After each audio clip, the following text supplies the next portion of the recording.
Welcome to the Parent Times Periscope, where we speak about awareness, oversight, and controls. Good morning. My name is Ryan Miller, the founder of Parent Dome, where I do broadcasts on Periscope about keeping kids safe in a digitally immersed life. What we have is a website, which is an educational platform designed to bring awareness of the dangers, risks, threats, and permanence of the internet, providing tools, resources, and information to assist caregivers and educators on how to improve child safety on the internet. If you don't see your child's internet participation, texts, comments, shares, photos, videos, video game activities, etc., their safety is a hope, absent of a plan. I want to show you, this is my contact information in which I participate on various social media platforms. I am a host of a radio show on Internet TV radio on Friday evenings, 8 p.m. to 9 p.m. Eastern Standard Time. Bear with me one second. Here is an example of my website that I talk about awareness, oversights, and controls. I provide a free internet safety guide along with the free child contract agreement between the parents and the child. Inside here is a link to the educational platform where I have several hundred lessons broken down into modules dealing with the multiple aspects of a digitally immersed life. But let me turn my camera around here so you can get familiar with me. Again, my name is Ryan Miller. I'm the founder of Parent Dome, and this is not a formal broadcast. This is one that was done based upon a need that I have, based upon the activities and things that I do relative to keeping kids safe on the internet. I'm a routine broadcaster on Periscope. That my message is about keeping kids safe on the internet, and I talk to parents, caregivers, about increasing their awareness, providing oversight, and establishing the controls for a digitally safe experience with the children. I'm not a proponent of taking technology away from children. I'm not a proponent of limiting their ability to connect to the internet. That I am not. Start from the premise that there are two different types of parenting styles. One is laissez-faire, which is just go out and experience what you need to experience, and we'll let the chips fall where the chips fall. The other is what I would call the helicopter parent, that it's constantly over top, monitoring, controlling, suppressing. There's two distinct ranges of parenting. And that is, as a parent myself, we determine what is our style of parenting, and I suggest it's based upon what is the desired outcome that we want as that informing that child for when they leave our nest. Now, some of us may or may not have thought about it in that framework, that at 18, what tools, resources, skills have I fostered into that child? What kind of relationship modeling have I done for that child? May not have thought of it that way. And I would say that it's part of the learning experience of parenting. That there is no tool book, there's no guidebook. As a man, I come with the upbringing from my family. My wife comes with the upbringing of her family. We get merged together and we take what we learn from our life experiences and we form our own, what we want to embrace and what we want to reject. But then we can also take additional steps through investment of reading and studying and other activities to help define what is the kind of role of a parent that we want to have. But there's a wide range, a wide spectrum of what that looks like. Some of it is based upon logic, some of it is based upon emotion, and I'm not here to call one or the other. The reason that this broadcast is being created is a direct result of what myself and my team do on social media platforms. That there are a lot of risks, threats, and dangers, and I'm not here to illuminate them or tell you my experience about them, but they do exist. And if in the challenging of that existence, I would have to reflect what is our own experience on the internet. Do we not see nasty, mean, evil, disruptive, unkind behavior on the internet? And I suggest that we do. If we have any presence on the internet whatsoever, as adults, we see it. Now, fortunately, we have the tools, resources, and wisdom on how to respond to that activity, but children do not have that wisdom formed in their brain at this point. But because I participate on social media, these post-it notes represent my personal presence and that disruptive behavior that happens in my domain. And I have a way of dealing with this because most of the parents say that their children are not experiencing in it or participating with it, meaning they're not causing the harm nor are they receiving the harm. The typical response that parents say is it's not happening to my child. And I understand that as well. Because that's a difficult pipe to look down to see what they could be involved in, because it's a relationship change. That it's where we are very busy and active in what we do, that the effort to be aware of some of this stuff is more than we may want to invest in. But unfortunately, the consequences of this behavior tied to the internet can be permanent and can be long-standing. And again, the news tells us about this. But the reason I'm doing this broadcast is because of this participation that I have on my own social media platform, how I deal with the disruptive behavior, and how I look to intervene with these people that are causing harm on the internet. Those post notes represent an individual that comes into my broadcast and does disruptive, mean, vulgar things. Now, it's my job to create the ethic of my broadcast and talking to people. I set my morality and I set my ethic and I set the guidelines and I set the rules. And when people violate those rules, I let them know what the consequences of violation of those rules, and I intervene. But there's another side of the equation, is that there are people participating on social media platforms that this disruptive behavior is occurring, that there is no person on that broadcast or that communication of the social media platform running a defense to protect that child. So it is possible that you're receiving a copy of the link of this video because your child is participating on some social media platform. It could be this one, it could be others, but they found me, and that they are experiencing the onslaught of the depravity of inappropriate behavior on the internet. And that the fact that you haven't seen it, that's one thing, but you're getting this video because your child has felt compelled at this point for my voice to speak on their behalf. Because they've listened to my broadcasts. They've found me through my other social media presences. And they've heard me talk about the presentations that I do at schools, that I do at youth groups, that I do at YMCAs, that I do in small group and large group settings. And they've heard me talk about when I talk to the kids and I have them all stand up and I ask you, okay, kids, stand up. And I want you, if you answer no to this question, I want you to sit down. But I all want you to close your eyes, and I want your ears to be the testing for how many of your friends experience this. Okay, here's my first question, kids. How many of you participate on social media platforms, Facebook, Instagram, YouNow, Chat Roulette, Periscope, Meerkat, Blab, and I list a bunch of them. Vine, Omegle, there's tons of them. But I just list them out. How many of you participate on those, receive, participate, or contribute, or involved in things that are inappropriate / sexting, inappropriate / cyberbullying? How many of you receive it or participate in it? If you say you have never had that experience, please sit down. And in an audience of 200, 300, 400 people, the amount of kids that sit down are the only kids that do not have a smartphone. Those parents have said that you are not going to be able to have that device. I'm talking to middle schoolers, I'm talking to high schoolers. I will have 3 to 5 kids sit down in an audience of 200, 300, 400 people. Only the ones without a smartphone. All of the others remain standing. Unbelievable. But this is the reality. These kids are experiencing it, and they're telling me. So, but the interesting thing is when I'm doing that presentation is the feedback of the children in the school. There's chatter. There's hugging.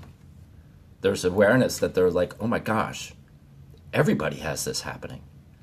So I said, wait a minute, guys. I need you to come back and pay attention to me for a second because I have another question to you, and it's got to have the same response. The same response is, if you say no to this question, I need you to sit down. But because you really couldn't tell how many people sat down last time, I'm here to tell you that there was 3 to 5 people. But this time I need you to sit down with such an immediate response that everybody can hear how many seats go down. And I get everybody to agree. Now I said, now do me a favor, balance yourself, close your eyes. Here's the question. So I just talked about all those nasty things that are happening on the internet with you. Either you're experiencing it or you're participating in it, or I don't care which one. How many of you wish your parents were not involved? That sounds like a double negative, but the question is meant to have them think, do I want my parents to know about this, or do I want my parents to not know about this? How many of you wish your parents didn't know about this? That you wanted to remain oblivious to them? If that's what you want, please sit down. You just wish that your parents had no knowledge. Remain standing if you wish your parents knew. After that, I count to 3, and I want everybody to sit down that didn't want their parents involved. What happens in that time is that hardly anybody sits down. This is my evidence to illuminate parents that every one of those children want their parents to know what's happening with them. The risks, the dangers, the things that they're involved in. They want to know. They want the parent to know. What's really amazing is the emotions that come out after that question. That all of these kids all want their parents to know, but none of their parents know.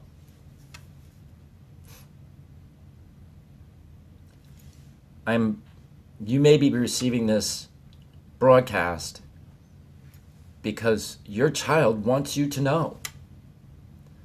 But here's the interesting thing that's proves out by this little social experiment, excuse me, is that children on their own accord are not going to go to their parent and caregiver and say, hey, will you please control my life more?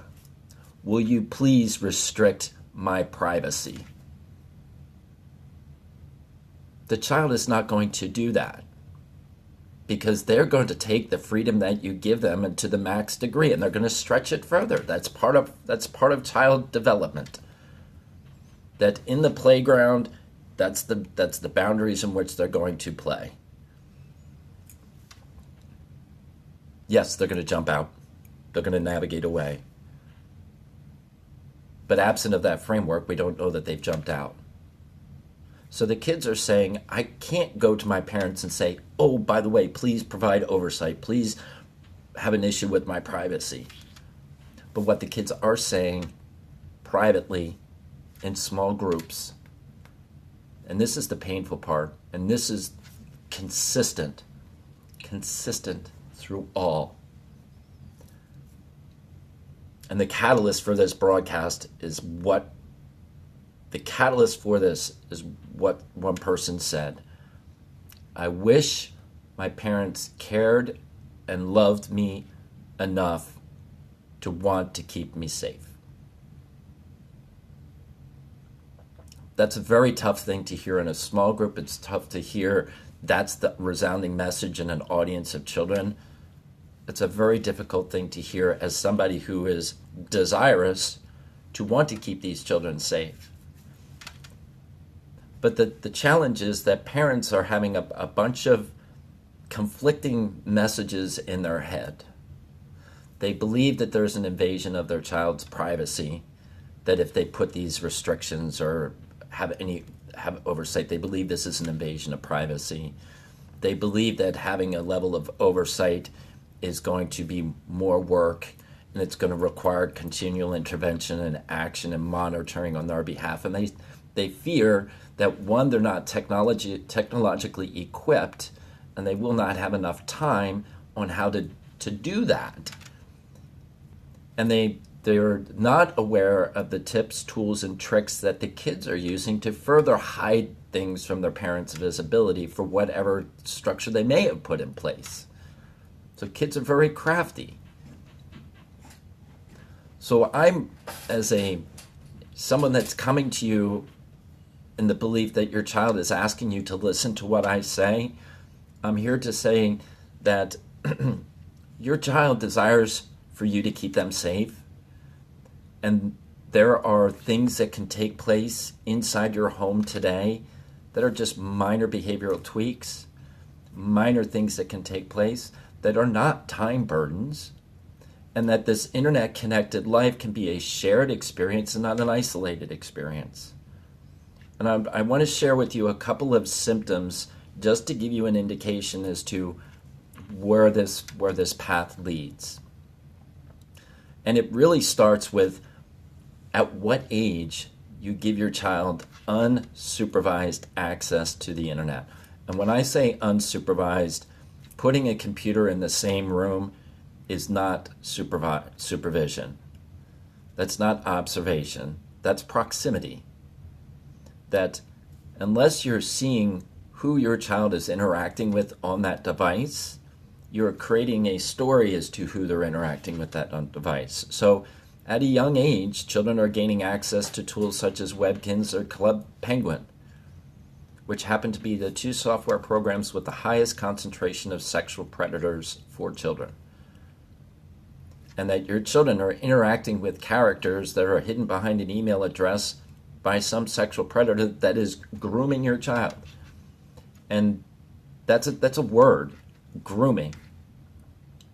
That sexual predators don't have one target. They have a group that they are cultivating one step at a time.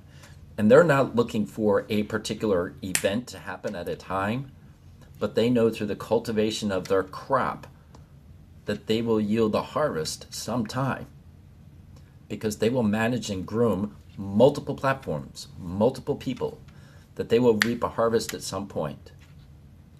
And it doesn't have to be tomorrow, because they will cultivate that crop for a period of time to get them to the next platform, to make them aware of the next platform, the next application.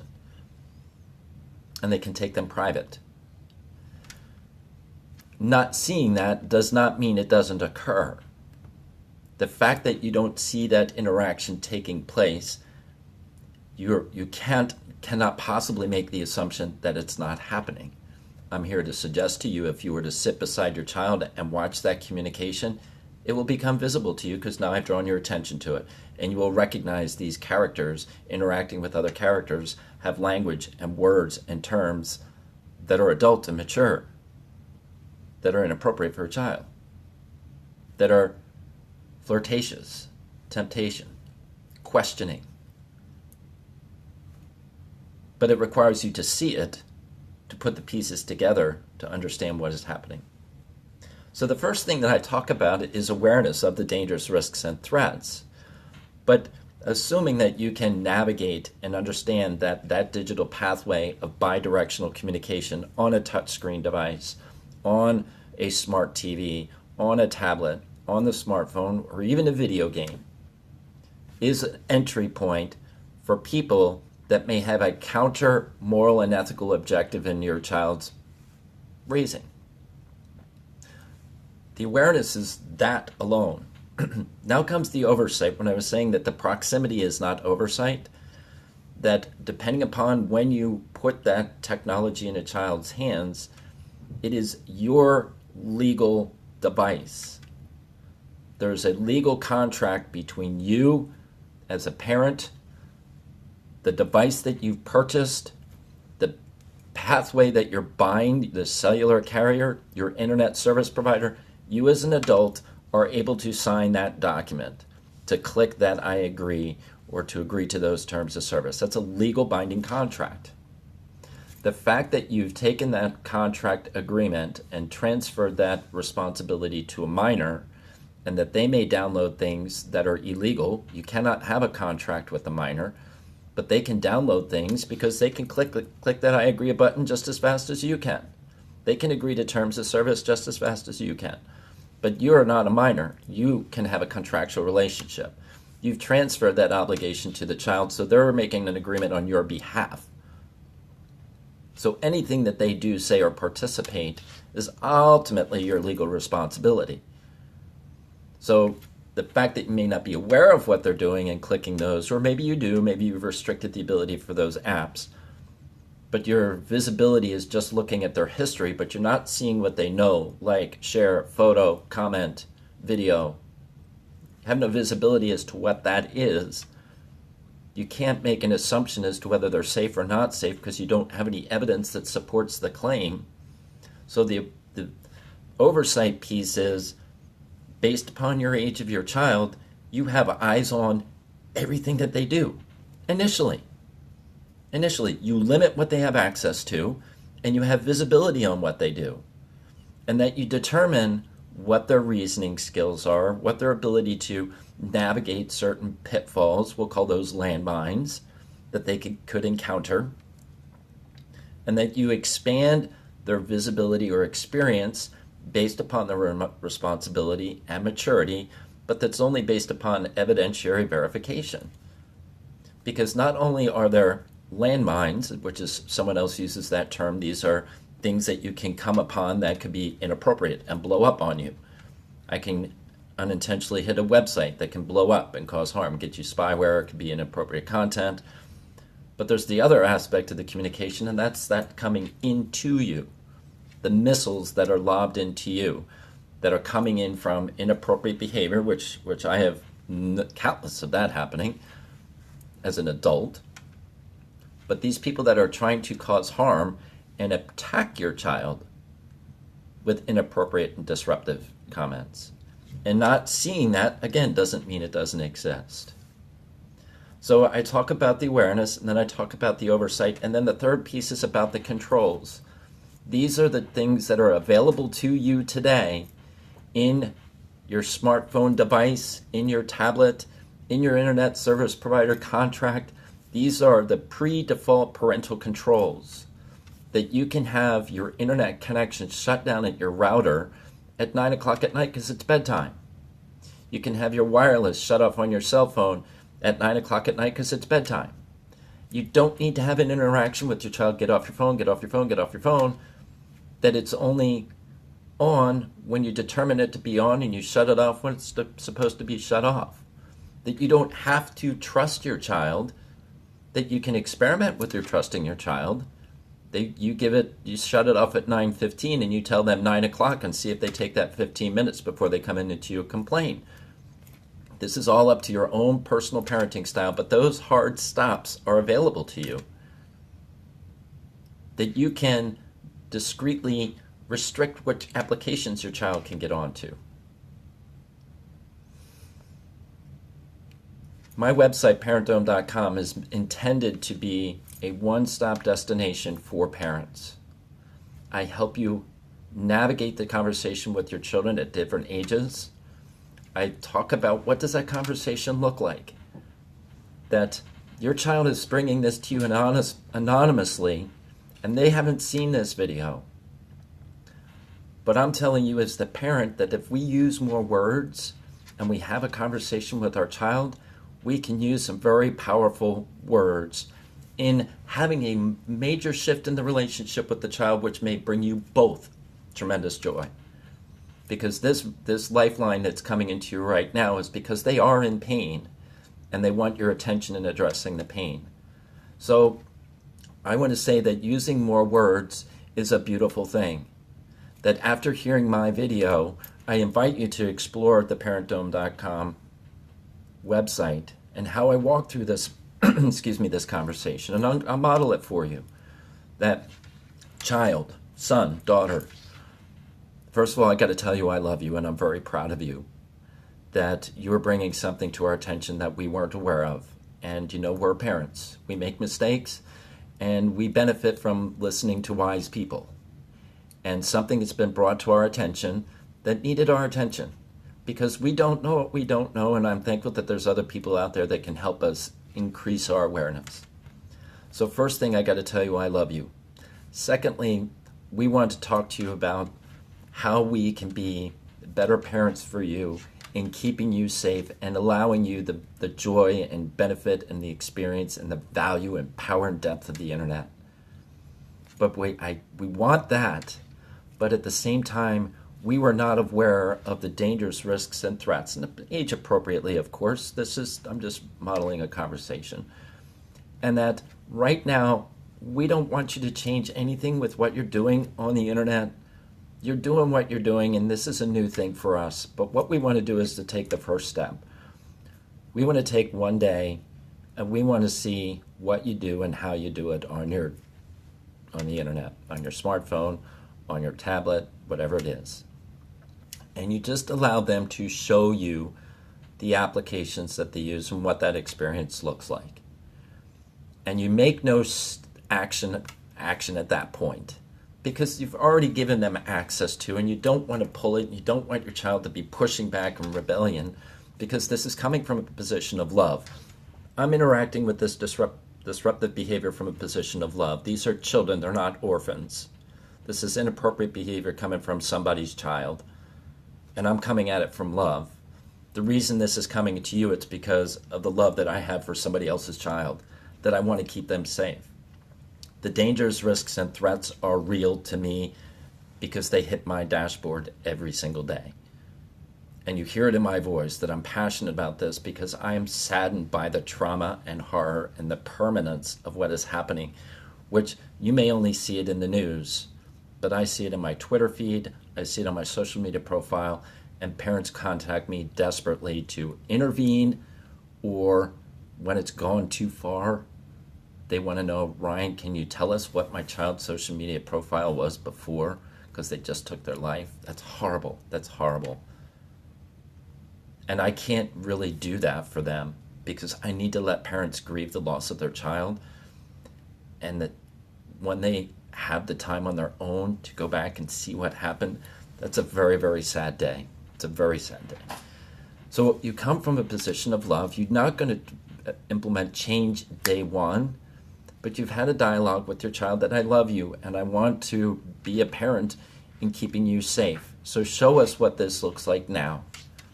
And that we want to get on a path with you that we can establish a relationship that is different than the one we had before. And I have a contract that I will give you. It's a boilerplate. It's a template. It's an outline guide of reasonable behavioral and relationship assignments between you, the device, and the device and the child, and the internet and the child. That you can modify this as it is appropriate for your child's psychological, emotional, and responsibility relationship. Absolutely encourage that. But what this document does, it sets a framework of a reference point as to how this relationship is going to be.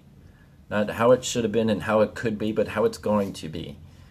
And that this benchmark, when you enter into that agreement, the child is happy. Sure, there's going to be some discussion and a little bit of feedback, but that's the child just stretching and contracting on what that language looks like. And that's why I say it's a fluid document. You modify it based upon that discussion. But at the end of the day, when that contract has both of your signatures on it with your both mutually agreed upon responsibilities to that relationship, to the internet, to the device, I promise you the child will hug you. Because that is what happens over and over and over again. Particularly in this situation where the child has found this video and has shared it with you, that they want this and they're asking for you. They probably already had this conversation with you and they haven't been able to get it through to you yet. They've done it in their own way and they needed my voice to bring some authority and credibility to it. So that agreement I will give to you. Please take that, use more words and have that conversation. And that will be the first step on creating the awareness, the oversight, and controls in securing your child in a safe, long-term experience on the internet. Then I also invite you to take a look at the parentdome.com website. That is, it's a knowledge university that when new apps come up or the different types of apps, I give you a review on those. I talk about video game addictive behavior. I talk about learning disabilities from ADD, ADHD, from Asperger's to autism. I deal with I give you access to the research in which people have done about addictive behavior, about pornography, what does it do to the brain, and what happens when it happens at a young age. What does viewing pornography do to the male brain, and how does it view women, and how does that change from an individual to an object? And that you can have your own ideas and thoughts about what is appropriate and inappropriate at a particular age, and that's fine, because I don't want to apply my particular worldview or judgment on any of that. But I want to give you access to the data and the science and the tools that you can reconcile what the data says based upon how you want to set up your own personal guidelines, thresholds. I also deal with the multiple aspects of that digital connection, the Wi-Fi, how to do router security, how to shield yourself from viruses and spam and ransomware. And the internet has got multiple connection points. I talk about identity theft. I talk about having a cybersecurity backup plan in the event of some major atrocity. If you have a fire in your home, you have a flood. Your life has to be rebuilt. Your photos, if you haven't digitally archived them, are up in smoke or waterlogged. And I talk about some digital steps that you can take. I talk about privacy protection. What does the law say about privacy? What does the law say about other behaviors on the internet? And ignorance of the law is not a defense in the court of law. But I'm not an attorney, but I'm going to give you what the case law says. And I'll give you what findings have revealed. That you have some more access to information. Now, here's the thing, that the website has got hundreds of lessons in there, and I didn't want to have people look at some long-term financial commitment to this, but I wanted them to have a forever access to it, because you may have multiple children. And my heart is critically aligned with keeping kids safe and giving parents tools and resources and accesses on how to accomplish that. And I'm constantly updating my site with new information, fresh information. I have multiple resources speaking into that. That if you have multiple children, what works for one child may not work for another. And what may be an app that's happening today may not be an app that's happening tomorrow. So I wanted to give you perpetual access to this, that you could identify a particular need and it would be a lesson assigned to it. That you don't have to rely upon a Google search and not type in a Google search string and have a hope that it'll show up. That the lesson structure is broken into modules, into critical buckets, and I will expand modules, but this is a good, probably the best resource available online today with the depth of content that I have. The reviews, the direction, the tools, that in that experience you can be part of the Parent Dome family with this perpetual access as you're raising multiple children, to have the tools and resources to help keep them safe, based upon if you have an objective, known objective as to where you want your child to be equipped as they go out. The internet has the way to distract from our parental objectives, undermine them. Peers are a greater influence with children at certain ages than the parents are. So those peers and the internet have the ability to steer away from what our objectives are.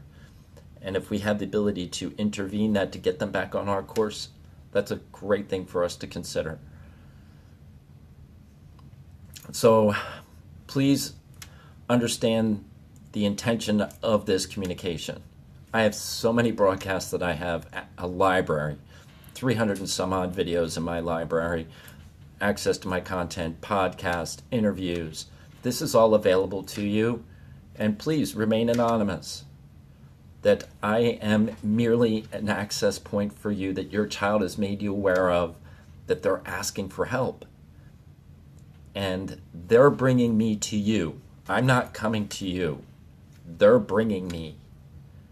And they have made, this is a huge, bold step for your child. Huge, bold step. Because they don't know what's in this video. because I said this is for the parents alone. And I am saying I don't want you to go and take your child's technology away. I'm not saying stop your child from doing these broadcasts. I'm not. But I'm saying since this child has shared this video with you, they're telling you they want you involved. And the involvement is not passive. The involvement is not, oh, well, we'll just report these offenders to so-and-so. That's not involved.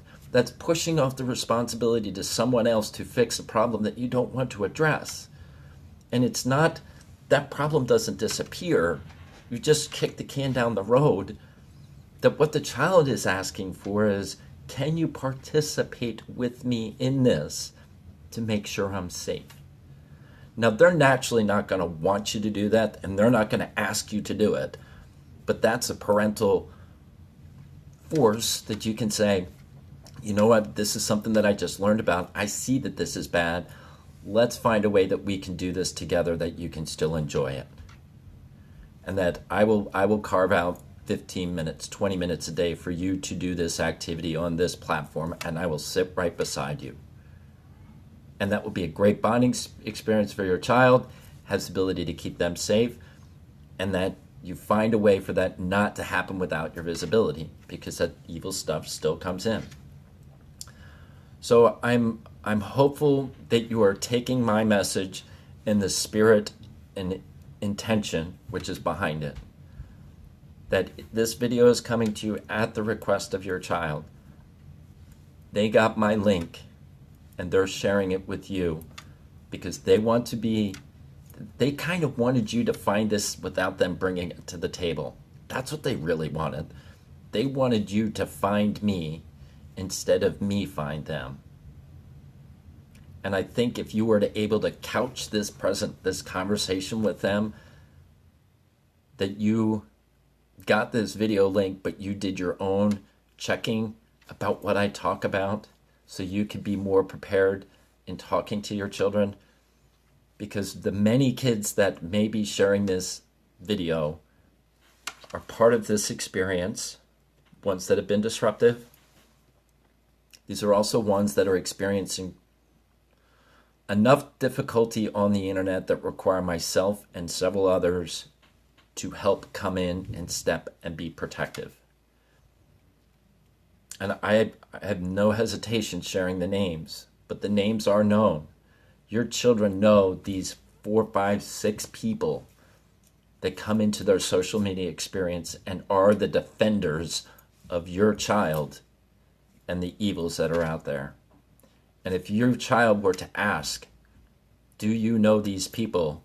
They will say, yes, that person's a good person, that they're telling me to get rid of these people. They're telling me that I have to block this and I shouldn't be doing this as frequently as I am. And those people are known, and they change per platform. And they're up late at night with your children at 1 o'clock, 2 o'clock in the morning when you're asleep, but your child is up on social media doing things outside your awareness.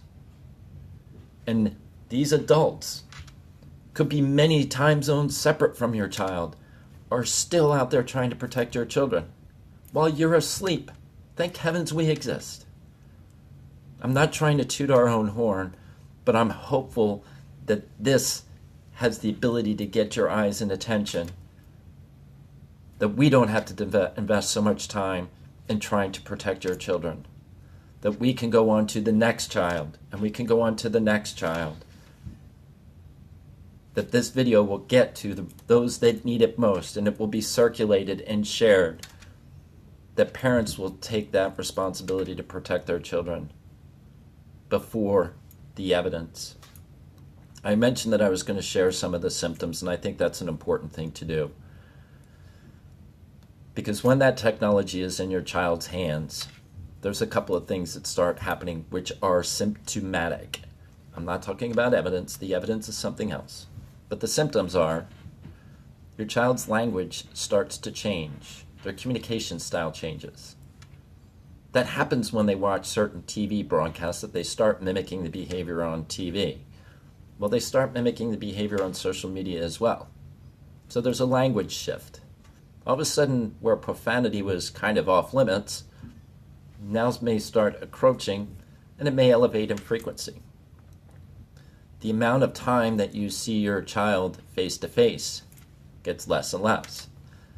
The amount of time that your child is spending attached to a touch screen gets longer and longer. The amount of time that your child is out of your presence increases.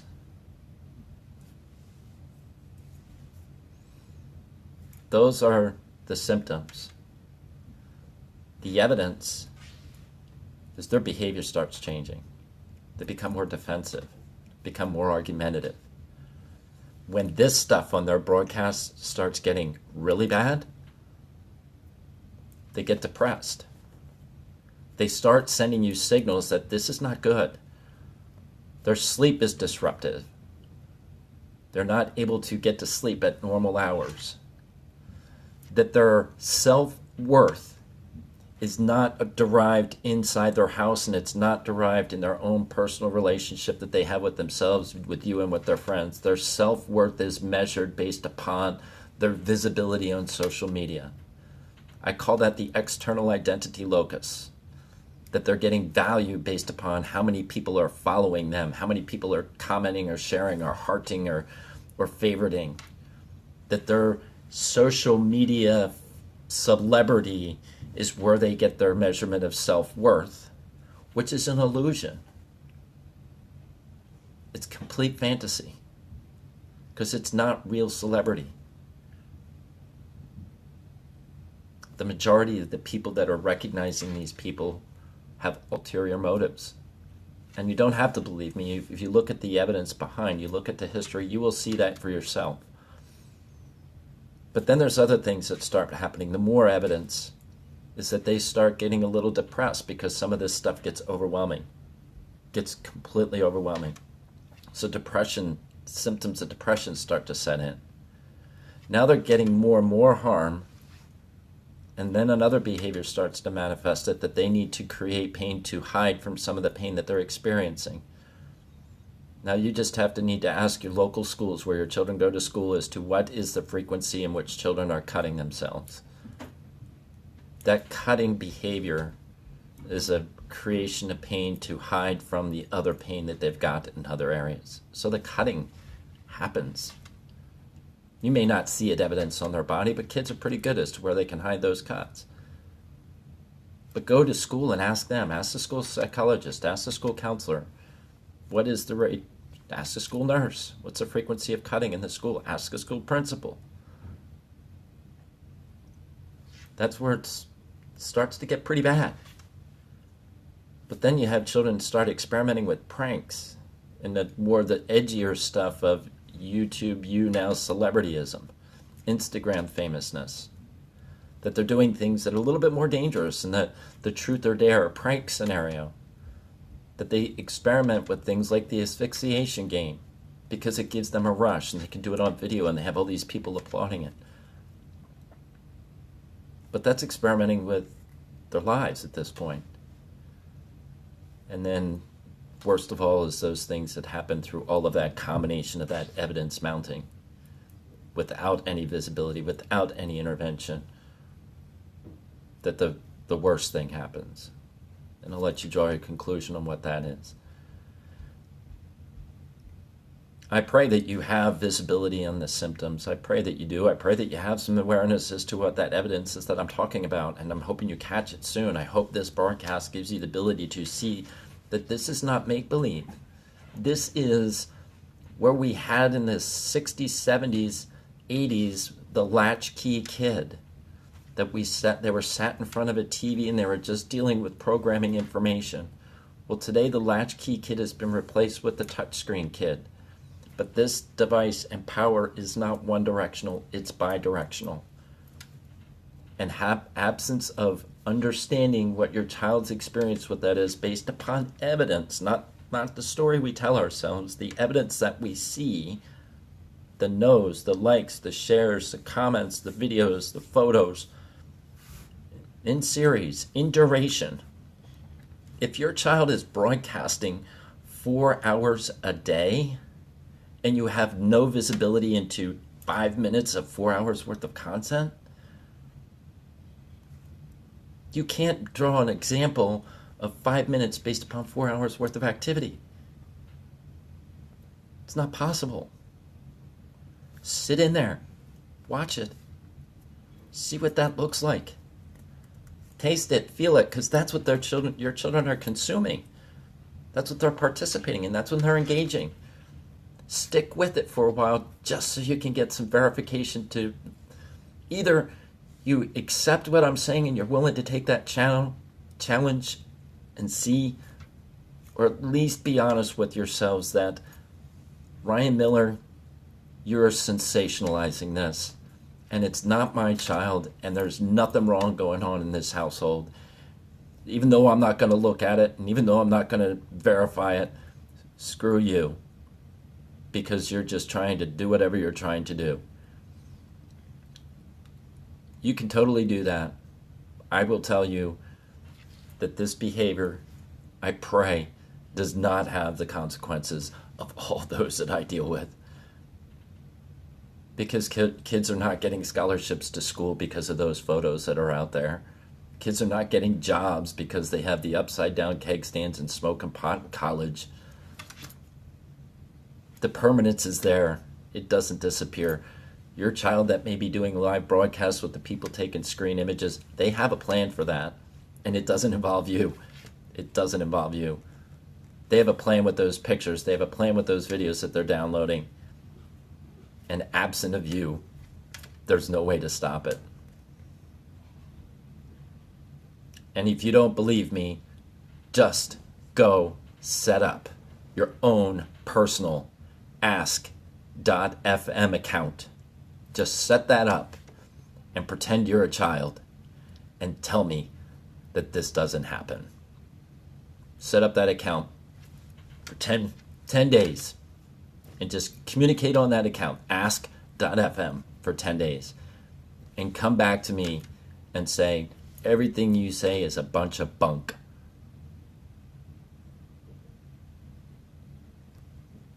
You won't be able to do it because you'll be disgusted within day 5 as to what your conversation would have turned into.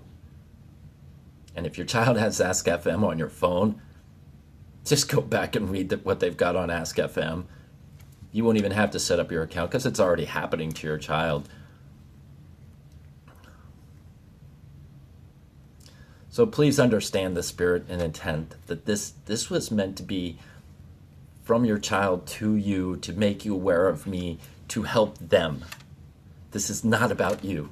It's about them. And I pray that they're important enough for you to, don't go to my website. That's okay. But if you can take what I have and say and apply it to facilitate change, I'm still giving the contract. The contract's coming through a link somehow to you. But this is to get you to see the reality of what your child is asking you to do for them. But they're using my voice to talk to you. So thank you so much. I will not abandon what I do for your child, but I am hoping that you will join us in the fight on trying to keep your kids safe on the internet. So thanks. My name is Ryan Miller. My company is ParentDome.com, and I invite you to be part of the Parent Dome family. I could use an army of people out there to fend off the bad stuff to keep kids safe. So thank you very much.